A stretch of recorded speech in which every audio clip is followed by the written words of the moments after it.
안녕하세요. 주식투자레터 이영락입니다. 금일 코스피, 코스닥 양시장 모두 상승 마감했고요. 코스피도 마찬가지고 코스피 같은 경우에 이렇게 거래량이 붙어가지고 또 마무리가 됐습니다. 2400포인트가 오게 되니까 팔고자 하는 욕구가 굉장히 강한데요. 특히 이제 대만발 리스크가 부각되면서 시장에서의 또 하나의 악재가 떴다, 이런 분위기가 있었음에도 불구하고 국내 시장 양호한 흐름으로 코스피 시장 마무리됐고, 코스닥도 거래량이 많이 붙은 상태에서 상승 1.37% 상승 마감하는 그런 하루였습니다. 다른 아시아 증시 대비해서 유독 대한민국 시장이 강한 흐름. 어제 나스닥이 빠져가지고 다우나 나스닥이 조정이 들어오다 보니까 걱정이 많았음에도 불구하고 국내 시장 견조한 흐름을 보인 가장 큰 이유는 전일자 국내 시장이 빠졌기 때문에 선반영되어졌다는 논리가 일단은 미 시장과의 분석에서는 떨어지고요. 또 하나 다른 아시아 증시 대비해가지고 강했던 이유는 무엇이냐, 이겁니다. 상해도 마지막에 좀 많이 미끄러졌고요. 다른 아시아 증시는 안 좋았는데 왜 국내 시장만 유독 강했는가? 대만발 리스크가 우리랑 산업 포지션이 대만이 비슷하다 보니까, 대만 가권이 비슷하다 보니까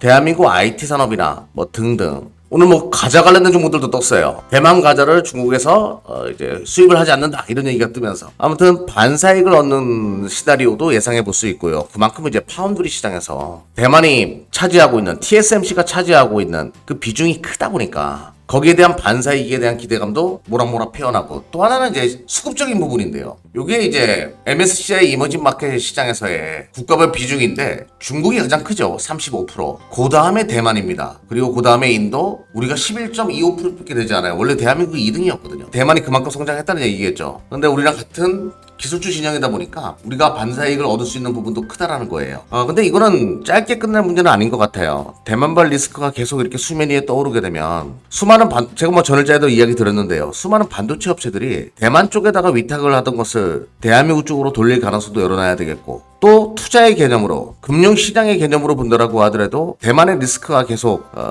커지다 보니까, 불확실성이 커지다 보니까 대한민국 시장이 반대 투자처로 떠오를 가능성 열어놓고, 지정학적 리스크는 불편하지만 국내 주식 투자하시는 분들에게는 오히려 이득이 되는 부분도 상당수 있다라는 거, 그걸 꼭 기억해 두시고 지금 시장을 바라보셨으면 좋겠다라고 말씀드리겠습니다. 제가 전일자에 이제 로봇 관련된 종목들을 이야기하면서 그 숨겨져 있는 로봇 관련된 종목 KPF를 지난 시간에 한번 이야기 드렸는데요. 차트 보면서 얘기해보죠. 숨겨져 있는 로봇 관련된 종목이다라고 얘기하면서 KPF를 어제 말씀드렸습니다. 근데 오늘 이게 상한가를 갔어요. 전일자 여기 구간에서 장 끝나고 말씀드렸고, SBB 테크 자회사 중에 이제 로봇 관련된 삼성전자 베어링, 로봇 베어링, 감속기, 반도체 로봇 감속기 만드는 기업이다라고 이야기 드리면서 이것이 이제 오늘 상한가를 가는 그림을 보여줬는데, 저평가된 종목이 성장 모멘텀을 타게 되면 이렇게 가격이 상승하는 그런 시장이거든요. 싼 종목인데 실적도 턴 어라운드 됐는데 뭐 시장에서의 어떤 가십거리와 딱 맞물리게 되면 이렇게 상한가하는 종목들이 속출해요. 이게 지금 시장의 특성이거든요. 오갈 데 없는 자금들이 이야기를 찾아가지고 떠나는, 그리고 싼 종목에다가 무엇을 붙이기 시작하면 시장은 열광하는 그런 분위기들, 우리가 체크할 필요가 있다라고 말씀을 드리면서 오늘 말 나온 김에 각도기가 어떤 섹터를 좀 잡았는지를 좀 보도록 하겠습니다. 자율주행 관련된 종목이 아남전자, 모바일 어플라이언스, 그리고 이렇게 컨텐츠 관련된 종목들을 좀 잡았어요. 스튜디오 드래곤이나 키스트, 네오일즈 힐등스와 같은 이런 종목들 아침에 잡았는데 한번 뭐 차트 보면서 말씀드려보죠. 어떤 류의 종목을 지금 선택하고 있는가? 또기는 알고리즘, 스튜디오 드래곤, 이렇게 거래량이 들어오면서 신호가 만들어지는 것들 오랫동안 기면서 이런 것들을 잡아내네요. 네오일즈 홀딩스,